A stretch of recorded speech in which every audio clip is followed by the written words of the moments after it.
Bismillahirrahmanirrahim. Today's topic of discussion is revision of genetic disorders.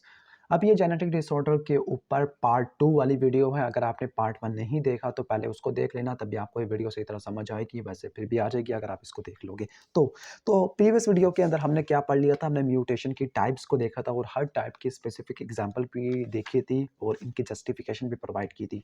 अब इस video के अंदर हम पढ़ने वाले हैं मेंडेलियन डिसऑर्डर्स, जिनको आप सिंगल जीन डिसऑर्डर बोलते हो। और इनको मेंडेलियन डिसऑर्डर क्यों बोलते हो? क्योंकि इसको मेंडल ने डिस्कवर किया था। मेंडेलियन डिसऑर्डर्स होता क्या है? मेंडेलियन डिसऑर्डर क्या वजह क्या होती है? तो म्यूटेशन होती है सिंगल जीन के अंदर, और उस सिंगल जीन की म्यूटेशन की वजह से आपको बड़े बड़े फिनोटाइप देखने को मिल सकते हैं, लार्जर इफेक्ट देखने को मिल सकते हैं। अब वो कहते हैं कि मेंडल को यहाँ पे डिस्कस इसलिए नहीं कर रहे क्योंकि बायोलॉजी में हर स्टूडेंट और तकरीबन तमाम पीज ने यहाँ पे लिखा हुआ गार्डन पी, मटर के दानों ने सब ने पढ़ा होगा मेंडल के कानून को, तो हम उसको नहीं पढ़ते हैं। लेकिन पहले आपको ये पता होना चाहिए कि हर इंडिविजुअल के अंदर क्या होती है, कुछ डेलीटीरियस जीन होते हैं, कुछ रिसेसिव होते हैं, ठीक है, और वो अपने फिनोटाइप को एक्सप्रेस नहीं करते होते, ठीक है। और क्या, और यहाँ पे एक और बात लिखी हुई है कि जो 80 से लेकर 85% जो म्यूटेशन होती है, ये वाली जो म्यूटेशन होती है वो फैमिलियल होती है, ठीक है, हेरिडेटरी होती है। और बाकी किस वजह से होती है? बाकी एक्वायर्ड हो सकती है, ठीक है, इनहेरिटेड वगैरह नहीं हो सकती। इनहेरिटेड 80 से लेकर 85, जबकि 15 से लेकर 20% जो म्यूटेशन होती है वो एक्वायर्ड होती है। अब आपको पता है कि जो जीन्स होते हैं, ठीक है, या क्रोमोसोम्स होते हैं, आपको पता है दो टाइप के होते हैं। एक होते हैं ऑटोसोमल क्रोमोसोम, दूसरे होते हैं सेक्स क्रोमोसोम। 22 पेयर्स होते हैं वो ऑटोसोम होते हैं, और जो बाकी जो लास्ट वाला होता है वो सेक्स क्रोमोसोम होता है। आपको पता है कि फीमेल के अंदर एक्स एक्स और मेल के अंदर एक्स वाई, ठीक है, ये जीनोटाइप होता है इनका, ठीक हो गया। अगर ऑटोसोमल जीन के अंदर म्यूटेशन आ जाती है, जो कि मेल और फीमेल दोनों के अंदर होती है, ठीक है, तो वहाँ पर आपको पार्शियल एक्सप्रेशन देखने को मिलती है हेट्रोजाइगोट कंडीशन के अंदर, ठीक है, और फुल एक्सप्रेशन देखने को मिलती है होमोजाइगोट के अंदर। इसका मतलब क्या होता है? इसका मतलब ये होता है कि, ठीक है, कि आपको पता है कि सपोज जो डोमिनेंट जीन होते हैं, ठीक है, या डोमिनेंट वाले को आप इस तरह से लिखते हो ना, ए, और ये रिसेसिव है, ठीक है, तो ये हेट्रोजाइगोट है, जबकि ये वाला क्या होगा? ये वाला क्या होगा? ये होमोजाइगोट होगा। तो इस कंडीशन के अंदर फुल एक्सप्रेशन होती है अगर वो ऑटोसोमल रिसेसिव है, और इस कंडीशन के अंदर क्या होगी? पार्शियल एक्सप्रेशन होती है। For example sickle cell anaemia को वो एग्जांपल देता है। सिकल सेल एनीमिया वैसे तो आपको यहाँ से भी मिल जाएगा। सिकल सेल एनीमिया क्या ऑटोसोमल रिसेसिव है, ठीक है। अब सिकल सेल एनीमिया में ये होगा कि नॉर्मल हीमोग्लोबिन रिप्लेस हो जाता है हीमोग्लोबिन एस से, और इसकी वजह क्या होती है? इसकी वजह भी आपको मैंने बता दी थी कि जो म्यूटेशन होती है सी टी सी रिप्लेस हो जाता है सी ए सी से, जो टी होता है वो ए से रिप्लेस हो जाता है, ठीक हो गया, जिसकी वजह से ग्लूटामिक एसिड की जगह वेलिन लगना शुरू हो जाता है। ओके, अब इस ग्लूटामिक एसिड का वेलिन से रिप्लेस हो जाना, तो ये हीमोग्लोबिन ए को हीमोग्लोबिन एस से रिप्लेस कर देगा। अगर इंडिविजुअल होमोजाइगस होगा म्यूटेंट जीन के लिए, और जीन कौन सा था? ऑटोसोमल रिसेसिव था, ठीक है। अगर होमोजाइगस होगा, ये वाली फॉर्म होगी, तो उस फॉर्म के अंदर बड़ा सा बहुत ज़्यादा सीवियर फिनोटाइप होगा, ठीक हो गया।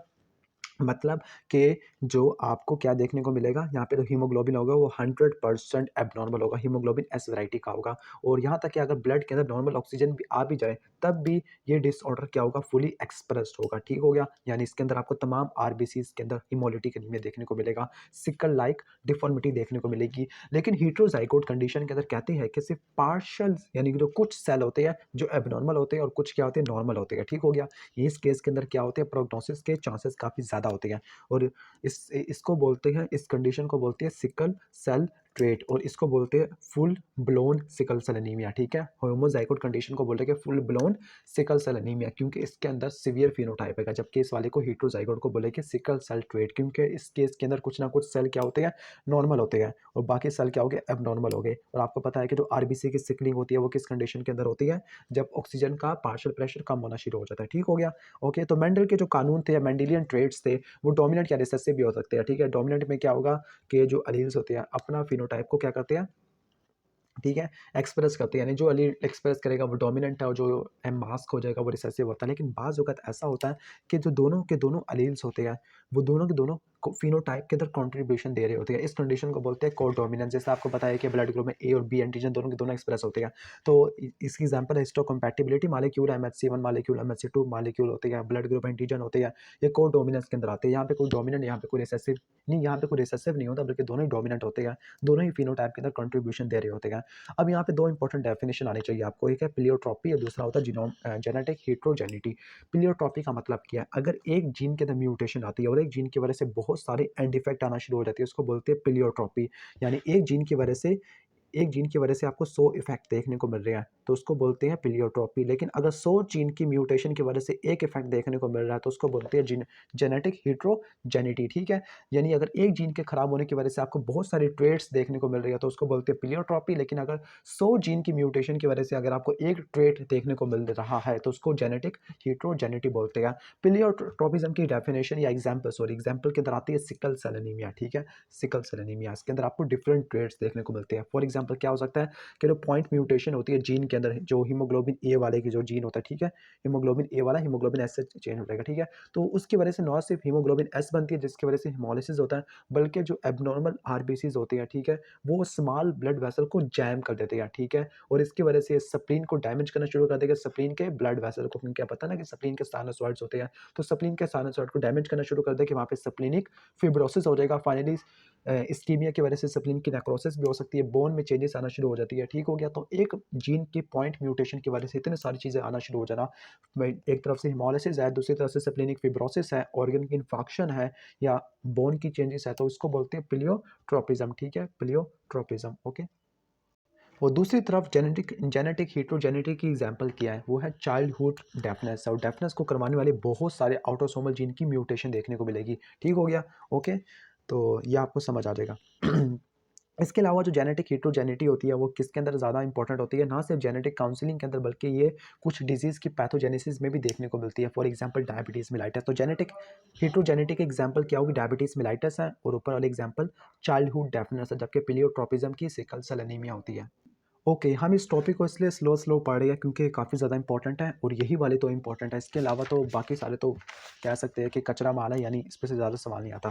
Transmission pattern of single gene disorder या मेंडेलियन डिसऑर्डर, इनका ट्रांसमिशन पैटर्न किस तरह से होता है। तो तीन तरह, वैसे 4 टाइप का होता है लेकिन यहाँ पे 3 टाइप का एक्सप्लेन किया हुआ है। ऑटोसोमल डोमिनेंट, ऑटोसोमल रिसेसिव है, एक्स लिंक्ड है जिसको हम सिंपल क्या बोलते हैं, एक्स लिंक्ड रिसेसिव होता है। एक्स लिंक्ड डिसऑर्डर के वैसे रिसेसिव ही होते हैं लेकिन कुछ डोमिनेंट भी आ जाते हैं, वो मैं आपको बताऊंगा वो कौन से है। तो पहला ऑटोसोमल डोमिनेंट और ऑटोसोमल रिसेसिव। एग्जाम के अंदर ऑटोसोमल डोमिनेंट और ऑटोसोमल रिसेसिव को कंपेयर करने का इतना ज़्यादा सवाल आया है, इस चैप्टर से 2 सवाल ज़्यादा आते हैं। पहला डाउन सिंड्रोम के क्लिनिकल मैनिफेस्टेशन आ जाती है और दूसरा आता है ऑटोसोमल डोमिनेंट और ऑटोसोमल रिसेसिव का।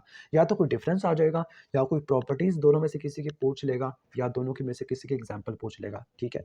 तो हम दोनों को कंपेयर करते हैं। ऑटोसोमल डोमिनेंट डिसऑर्डर किस कंडीशन के अंदर या किस स्टेट के अंदर अपने आप को एक्सप्रेस करते हैं, हीट्रोजाइगस स्टेट के अंदर, ठीक है। वैसे तो ये ऑटोसोमल डोमिनेंट वाले ये होमोजाइगस के अंदर भी कर सकते हैं, लेकिन होमोजाइगस और हेट्रोजाइगस दोनों को, लेकिन ज़्यादातर जो हेट्रोजाइगस वाला स्टेट लिखी हुई है और इसके अंदर जो एक्सप्रेशन होती है वो किस कंडीशन के अंदर होगी, ऑटोसोमल होमो होमोजाइगस रिसेसिव कंडीशन के अंदर, ठीक हो गया। तो ऑटोसोमल रिसेसिव वाले किस कंडीशन के अंदर एक्सप्रेस होते हैं, होमोजाइगोट वाले इंडिविजुअल के अंदर, और ये हेट्रोजाइगोट वाले के लिए। इसका मतलब क्या हुआ कि जो कोई ना कोई पेरेंट हो वो अफेक्ट होना चाहिए इससे। चलो मैं एक पास पेपर की बुक ले आया हूँ, फर्स्ट एड बल्कि Q2 UHS है, तो वहाँ से कंपेयर कर लेते हैं ऑटोसोमल डोमिनेंट को ऑटोसोमल रिसेसिव से। तो ऑटोसोमल डोमिनेंट हेट्रोजाइगोट के अंदर होती है, होमोजाइगोट के अंदर होते हैं। इसके अंदर पेनिट्रेंस रिलेटिवली कम होती है, इसके अंदर पेनिट्रेंस काफ़ी ज़्यादा कंप्लीट होती है। अब पेनिट्रेंस का क्या कॉन्सेप्ट होता है मैं आपको यहाँ से बताऊँगा। इसके अंदर वेरिएबल एक्सप्रेसिबिलिटी देखने को मिलती है, लेकिन यहाँ पे यूनिफॉर्म एक्सप्रेसिबिलिटी होती है। इसका ऑनसेट डिलेड होता है, इसका ऑनसेट अर्ली होता है। इसके अंदर जो म्यूटेंट जीन होते हैं वो नॉन एंजाइम प्रोटीन को कोड करते हैं, जिस तरह स्ट्रक्चरल प्रोटीन हो गया, रिसेप्टर प्रोटीन हो गया। लेकिन इसके अंदर जो प्रोटीन होती है वो एंजाइम्स होती है, इसको आराम से हम डायग्नोस कर सकते हैं, लेकिन इसकी डायग्नोसिस रियरली होती है, ठीक है, इससे पहले कि बंदा मर जाता है। अब ऑटोसोमल डोमिनेंट और ऑटोसोमल रिसेसिव को मजीद एक्सप्लेन करने से पहले मैं कुछ एग्जांपल बता देता हूँ। कुछ नर्वस डिसऑर्डर होते हैं जो कि ऑटोसोमल डोमिनेंट के अंदर आती है, ठीक है, वो कौन कौन से होते हैं। तो पहले आप देख लो। पहली बात है कि ऑटोसोमल डोमिनेंट के अंदर हमारे बहुत सारे मेटाबॉलिक डिसऑर्डर्स वगैरह आना शुरू हो जाएंगे। जी, वैसे मेटाबॉलिक डिसऑर्डर क्या होते हैं, ऑटोसोमल रिसेसिव होते हैं। तो ऑटोसोमल डोमिनेंट में कुछ इक्का दुक्का आ जाएंगे हमारे मेटाबॉलिक डिसऑर्डर, जिसमें फैमिलियल हाइपरकोलेस्टेरोलेमिया, ठीक है। तो पहले नर्वस में देख लेते हैं। नर्वस सिस्टम में हंटिंगटन डिजीज है, न्यूरोफाइब्रोमाटोसिस है, मायोटोनिक डिस्ट्रोफी है, ट्यूबरस स्क्लेरोसिस है। ये 4 नर्वस डिसऑर्डर है जो कि ऑटोसोमल डोमिनेंट डिसऑर्डर वाली कैटेगरी के अंदर आते हैं। यूरिनरी सिस्टम के अंदर पॉलीसिस्टिक किडनी डिजीज, ठीक है। वैसे पॉलीसिस्टिक 2 टाइप का होता है, ऑटोसोमल डोमिनेंट और रिसेसिव दोनों टाइप का होता है। जीआईटी के अंदर फैमिलियल पॉलीपोसिस कोलाई है। हेमाटोपोइटिक के अंदर हेरिडिटरी सिफिलोसाइटोसिस है, वॉन विलियन डिजीज है। स्केलेटल सिस्टम के अंदर मार्फन सिंड्रोम और एहलर-डनलोस सिंड्रोम। आपने क्या पढ़ना है, मैं आपको याद करने का तरीका बताता हूँ। आपने क्या करना है, आपने नेक्स्ट जाना है, पहले क्या लिखा हुआ है जो मेनली डिसऑर्डर के अंदर मार्फन सिंड्रोम, तो मार्फन सिंड्रोम को एक्सप्लेन करता है, ये ऑटोसोमल डोमिनेंट है। फिर इसके बाद नेक्स्ट चलोगे आप एहलर-डैनियल सिंड्रोम, इसके अंदर भी स्ट्रक्चरल प्रोटीन के अंदर मसला है, ठीक है? तो इसकी भी ऑटोसोमल डोमिनेंट है। फिर फैमिलियल हाइपरकोलेस्टेरोलेमिया, इसमें रिसेप्टर का मसला है, ये भी ऑटोसोमल डोमिनेंट है, ठीक हो गया? ओके, एक्यूट इंटरमिटेंट पोर्फायरिया, ये भी मेटाबॉलिक डिसऑर्डर होता है। अचोंड्रोप्लेसिया, ऑस्टियोजेनेसिस इम्परफेक्टा, ये भी स्केलेटल ऑटोसोमल डोमिनेंट डिसऑर्डर होते हैं। अब बात करते हैं हम किसकी, ऑटोसोमल रिसेसिव की। अभी तो डोमिनेंट की बातें कर ली है, तो ऑटोसोमल डोमिनेंट जो कि मेटाबॉलिक होते हैं, तो वो कौन कौन से थे मेटाबॉलिक, अगर आपको याद हो तो मैंने आपको बताया था एक्यूट इंटरमिटेंट पोर्फायरिया, दूसरा मैंने बताया था फैमिलियल हाइपर कोलेस्ट्रोलीमिया। लेकिन यहाँ पे मेटाबॉलिक डिसऑर्डर बहुत सारे आ जाते हैं, तो हाइपर कोलेस्ट्रोलीमिया और पोर्फायरिया के अलावा बाकी सारे किस में आ जाएगी, ऑटोसोमल रिसेसिव में। सिस्टिक फिब्रोसिस है, फिनाइलकीटोनुरिया है, ग्लैक्टोसीमिया है, होमोसिस्टिनयूरिया है, लाइसोसोमल स्टोरेज डिजीज है, अल्फा 1 एंटीट्रिप्सिन डेफिशिएंसी है, विल्सन डिजीज है, हीमोक्रोमेटोसिस है, ठीक है? इसके अंदर जो अल्फा 1 एंटीट्रिप्सिन डेफिशिएंसी, इन तीनों के अंदर एक चीज़ कॉमन है, तीनों के तीनों को हम कह सकते हैं इनहेरिटेड लिवर डिजीज़, ठीक है? वो लिवर फेल्योर वाली वीडियो के अंदर मैंने कवर किया है। ग्लाइकोजन स्टोरेज डिजीज़ है, ये भी ऑटोसोमल रिसेसिव होती है, मेटाबॉलिक होती है। वहाँ पर हेमाटोपोइएटिक में अगर आपको याद हो तो ये हेरेडिटरी सिफिलोसाइटोसिस था और वॉन विलिब्रियन डिजीज़ था। यहाँ पे थैलेसीमिया और सिकल सेल एनीमिया आ जाते हैं। वहाँ पर एंडोक्राइन का कुछ भी नहीं लिखा हुआ था, वहाँ पे एंडोक्राइन नहीं था, लेकिन यहाँ पे एंडोक्राइन आ जाएगा, कंजेनिटल एड्रेनल हाइपरप्लेजिया। वहाँ पर स्केलेटन के अंदर एहलर-डैनियल सिंड्रोम था और यहाँ पे भी था एहलर-डैनियल सिंड्रोम, लेकिन वहाँ पे कुछ वेरिएंट और कुछ वेरिएंट यहाँ पे अब कौन से होते हैं मैं आपको टॉपिक के अंदर एक्सप्लेन करूँगा। यहाँ पे वहाँ पे कौन-कौन से थे? वहाँ पे मार्फन सिंड्रोम था, अचोंड्रोप्लेसिया था, ऑस्टियोजेनेसिस इम्परफेक्टा था, लेकिन यहाँ पे एल-कैप्टोनुरिया आ जाएगा। वहाँ पे नर्वस डिसऑर्डर कौन-कौन से थे? अगर आपको याद हो तो न्यूरोफाइब्रोमाटोसिस है, हंटिंगटन डिजीज़ है, मायोटोनिक डिस्ट्रॉफी है, ट्यूबरस स्क्लेरोसिस है, ठीक है? और यहाँ पर कौन सा होगा? न्यूरोजेनिक मस्कुलर एट्रोफी है, Friedreich ataxia, spinal muscular atrophy. Example बहुत ज़्यादा आती है, ठीक है? अब ऑटोसोमल डोमिनेंट डिसऑर्डर मेनली किस फॉर्म में एक्सप्रेस करते हैं? हेटेरोजाइगोट वाले फॉर्म के अंदर करते हैं। ये मेल और फीमेल दोनों को इक्वली अफेक्ट करते हैं, ऑटोसोमल होते हैं ना, और दोनों सेक्स इसको ट्रांसमिट कर सकते होते हैं। मेनली जो मसला होता है किसके अंदर, ऑटोसोमल डोमिनेंट वाले डिसऑर्डर के अंदर कौन सी प्रोटीन अफेक्टेड होती है? स्ट्रक्चरल प्रोटीन या रिसेप्टर वाली प्रोटीन, एंजाइम इसमें बच जाते हैं। इसमें अगर आप देखो ना, कौन सा आपको एंजाइम नजर आ रहा है, लेकिन यहाँ पर एंजाइम्स आ जाते हैं, ठीक है? ठीक है। इसके अलावा नेक्स्ट और क्या होगा कि जो मेल और फीमेल इक्वली अफेक्टेड होते हैं ऑटोसोमल रिसेसिव के अंदर भी। और जो तीसरा है x linked disorders, x linked disorder किस तरह से ट्रांसमिट होती है कि जो हेटेरोजाइगस फीमेल होती है या जो कैरियर फीमेल होती है वो अपने सन को ट्रांसमिट करती है, ठीक है? और जो फीमेल इसलिए बच जाती है क्योंकि फीमेल के पास 2 एक्स क्रोमोसोम होते हैं और एक एक्स क्रोमोसोम को इनएक्टिवेट कर देती है, जिसकी वजह से वो फीमेल कैरियर बन जाती है और वो प्रोटेक्टेड होती है, ठीक हो गया? ओके, तो मैंने आपको पहले बता दिया कि ऑटोसोमल डोमिनेंट और ऑटोसोमल रिसेसिव डिसऑर्डर में डिफरेंस क्या होता है। हम इनको थोड़ा बहुत यहाँ से पढ़ लेते हैं। चूंकि ऑटोसोमल है तो मेल और फीमेल इक्वली इफेक्ट होते हैं और दोनों के दोनों ट्रांसमिट वगैरह कर सकते होते हैं, ठीक हो गया?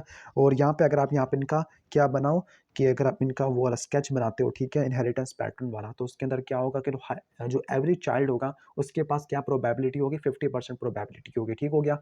इसके बाद नेक्स्ट चलते हैं कि ऑटोसोमल डोमिनेंट डिसऑर्डर में क्या होती है। अभी ये बात इंपॉर्टेंट है, कुछ इसकी प्रॉपर्टीज है कि बाज़ वक़्त ऐसा होता है कि हर ऑटोसोमल डोमिनेंट डिसऑर्डर के केस के अंदर कुछ पेरेंट्स ऐसे होते हैं, ठीक है, सॉरी, कुछ पेशेंट्स ऐसे होते हैं जिनके पेरेंट्स अफेक्टेड नहीं होते, मतलब उनके अंदर इनहेरिटेड म्यूटेशन नहीं होगी बल्कि वो एक्वायर्ड होगी, ठीक है, एक्वायर्ड, ठीक है, यानी जब एग्स और स्पर्म की फॉर्मेशन हो रही थी तो उनके अंदर न्यू म्यूटेशन आ गई, ठीक हो गया, न्यू म्यूटेशन आ गई, ओके। और ना इनके सिबलिंग अफेक्टेड हो गए, ना ही वो आगे डिजीज को प्रोग्रेस करवा सकते हैं, ना ही आगे डिजीज को ट्रांसफर करवा सकते होते हैं। इसके बाद क्लिनिकल फीचर्स क्या होते हैं? क्लिनिकल फीचर्स मॉडिफाई हो सकते हैं by the variation in penetrance and एक्सप्रेसिटी।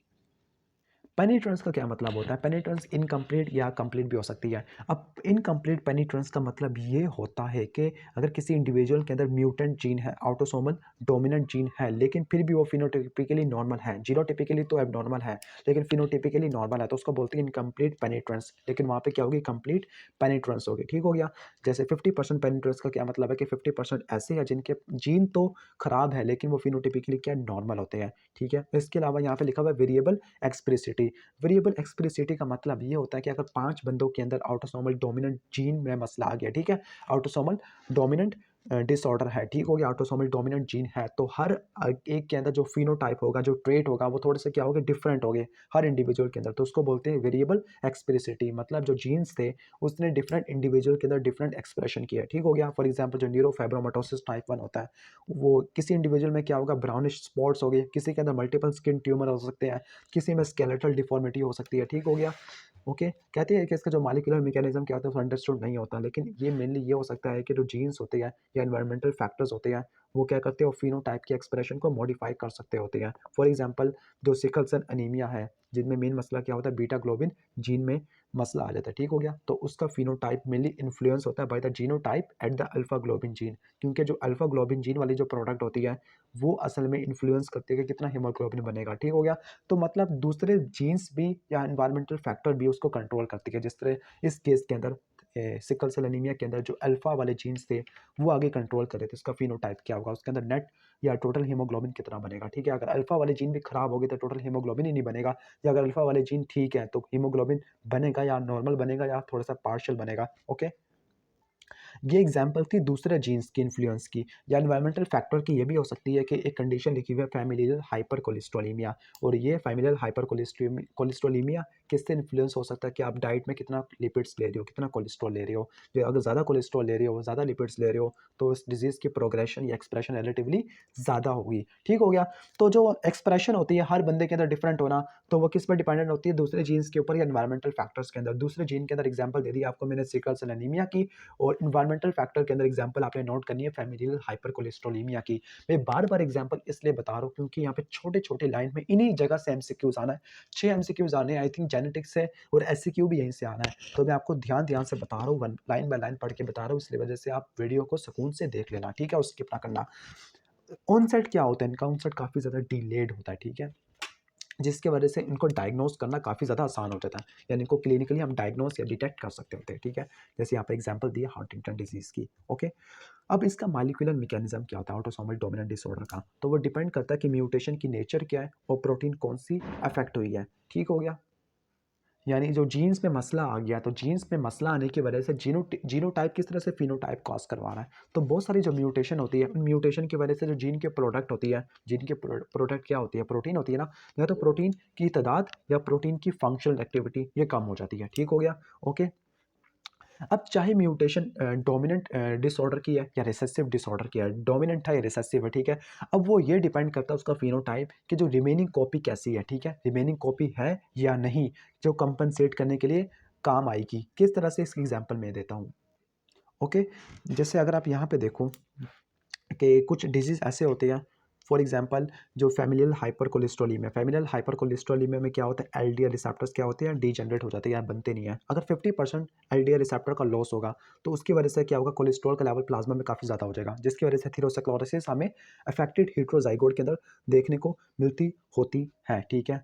उसके बाद अगर स्ट्रक्चरल प्रोटीन में मसला आ जाता है, ठीक है, स्ट्रक्चरल प्रोटीन में, ये तो रिसेप्टर का बताया था ना, तो ठीक है, structural protein for example collagen होती है या साइटोस्केलेटन एलिमेंट होते हैं आरबीसी के अंदर जो स्पेक्ट्रम होते हैं, अगर वहाँ पे 50% रिडक्शन होती है प्रोटीन की, तो उसकी वजह से क्या होगा।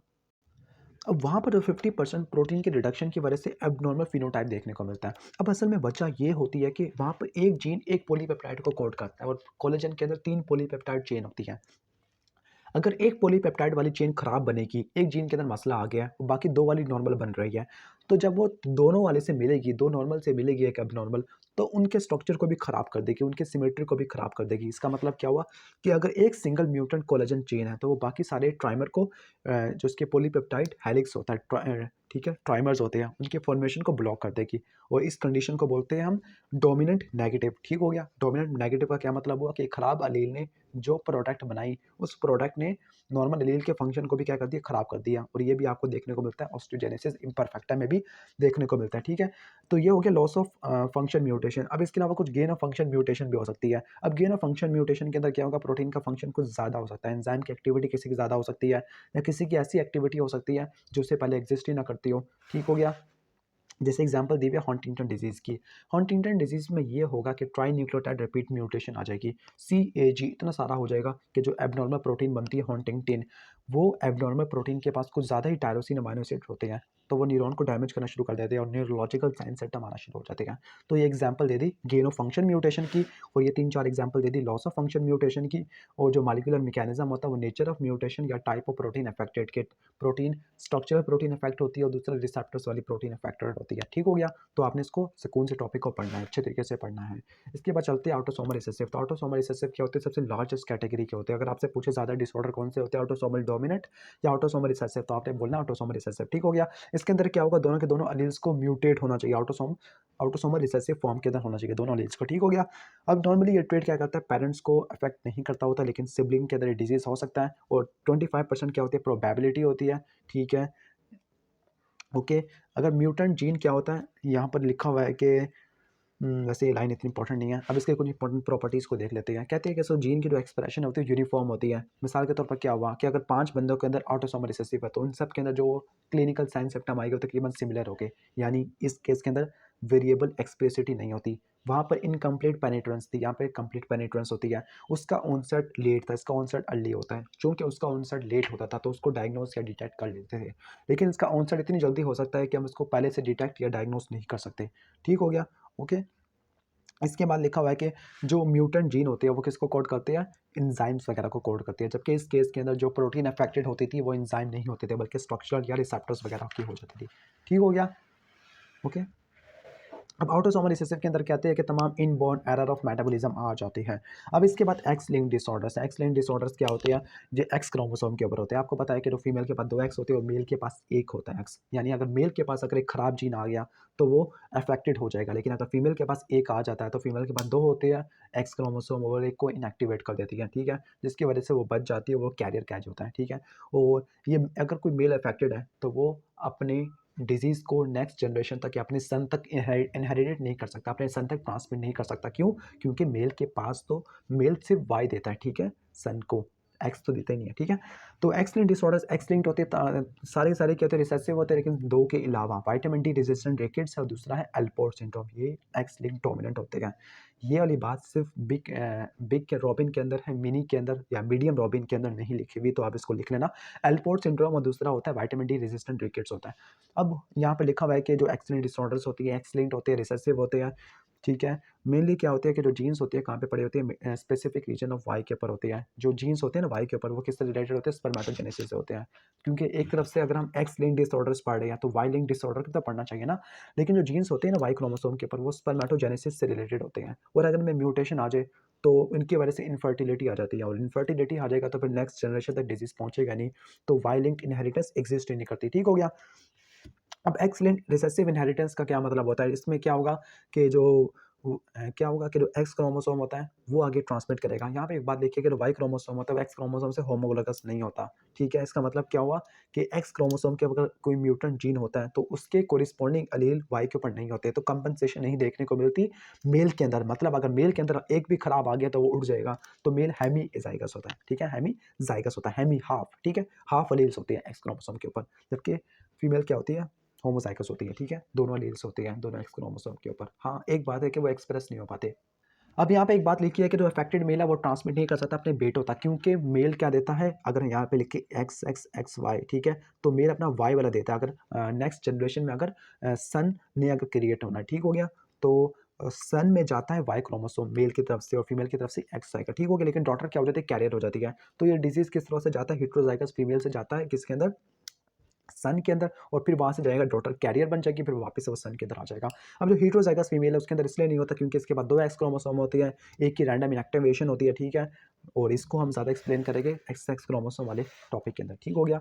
एक एग्जांपल दी है ग्लूकोज 6 फास्फेट डिहाइड्रोजिनेस होते हैं, ठीक है, ग्लूकोज 6 फास्फेट डिहाइड्रोजिनेस डेफिशिएंसी, ठीक हो गया। अब यहाँ पे होता है क्या है कि ये ट्रांसमिट होती है एक्स क्रोमोसोम में, और एंजाइम की डेफिशिएंसी की वजह से आरबीसीज की हिमोलिसिस वगैरह देखने को मिलती है जब कोई स्पेसिफिक ड्रग्स वगैरह ली जाती है, और ये ज़्यादा इफेक्ट होता है किसके अंदर, मेल के अंदर, ठीक हो गया। अब फीमेल के अंदर क्या होता है, फीमेल के अंदर कुछ फीमेल के अंदर क्या होते हैं, जो सेल्स होते हैं वो नॉर्मल हो जाती है, ठीक हो गया। ओके, कुछ सेल क्या होते हैं, नॉर्मल होते हैं, और कुछ क्या होते हैं, एब्नॉर्मल होते हैं। तो फीमेल कुछ क्या होती है, कैरियर्स होती है, लेकिन यहाँ पे भी आपको कुछ ना कुछ ड्रग इंड्यूस हिमोलिटिक रिएक्शन देखने को मिलता होता है, ठीक हो गया। ओके, और बाकी ये बताता है कि जो एक्स लिंक्ड इनएक्टिवेशन होती है, तो फीमेल के अंदर 2 एक्स क्रोमोसोम होती है, एक की इनएक्टिवेशन होती है, जिसकी वजह से बार बॉडी बनती है। तो इस टॉपिक को सही तरह एक्सप्लेन करेंगे जब हम पढ़ेंगे टर्नर सिंड्रोम की तरफ, मोस्ट प्रोबेबली नेक्स्ट वीडियो जो हम कल अपलोड करेंगे, ठीक है, तो ये आपने देख लेना, ठीक है। अब यहाँ पर एक्स लिंक्ड डोमिनेंट डिसऑर्डर ये मेनली किस वजह से होगी, जो डोमिनेंट एलील्स होती है एक्स क्रोमोसोम के ऊपर, ठीक हो गया। और ये इसके 2 क्लासिकल एग्जाम्पल है, विटामिन डी रेजिस्टेंट रिकेट्स और एल्पॉट सिंड्रोम। ओके, तो ये वाला हो गया। तो आज हमने कितना कवर कर लिया, मेंडेलियन डिसऑर्डर यहाँ तक कवर कर लिया, ठीक है। एक्स लिंक्ड डिसऑर्डर की तो एग्जांपल ही नहीं देखी। तो मस्कुलोस्केलेटल के अंदर ड्यूशेन मस्कुलर डिस्ट्रोफी, ब्लड के अंदर haemophilia A B, chronic granulomatous disease है, ग्लूकोसिस फास्फेट डिहाइड्रोजिनेस डेफिशिएंसी है, इम्यून सिस्टम के अंदर ए गामा ग्लोबुलिनीमिया है, विस्कोट एल्ड्रिच सिंड्रोम है, मेटाबॉलिक के अंदर diabetes insipidus Lesch Nyhan syndrome, nervous system के अंदर फ्रेजाइल एक्स सिंड्रोम है। तो ये एक्स लिंक्ड रिसेसिव और एक्स लिंक्ड डोमिनेंट के अंदर विटामिन डी रेजिस्टेंट रिकेट्स और एल्पोर्ट सिंड्रोम, ठीक हो गया। तो यहाँ तक तो हमने पढ़ लिया Mendelian disorders, autosomal dominant, recessive और एक्स लिंक्ड रिसेसिव। ओके, तो जो नेक्स्ट इसका जो पार्ट होगा ना, पार्ट नंबर 3, वो स्टार्ट होगा क्रोमोसोमल डिसऑर्डर से। पहले हम इस चैप्टर के मेजर पार्ट को ख़त्म करेंगे, फिर हम इस चैप्टर के माइनर पार्ट को ख़त्म करेंगे, ठीक हो गया। तो यहाँ तक तो हमने वीडियो कर ली, और अगर वीडियो अच्छी लगी हो तो घिसी पिटी बात, अगर आपको पता है, अगर आप वीडियो देखते हो तो सब्सक्राइब करके ही जाना है।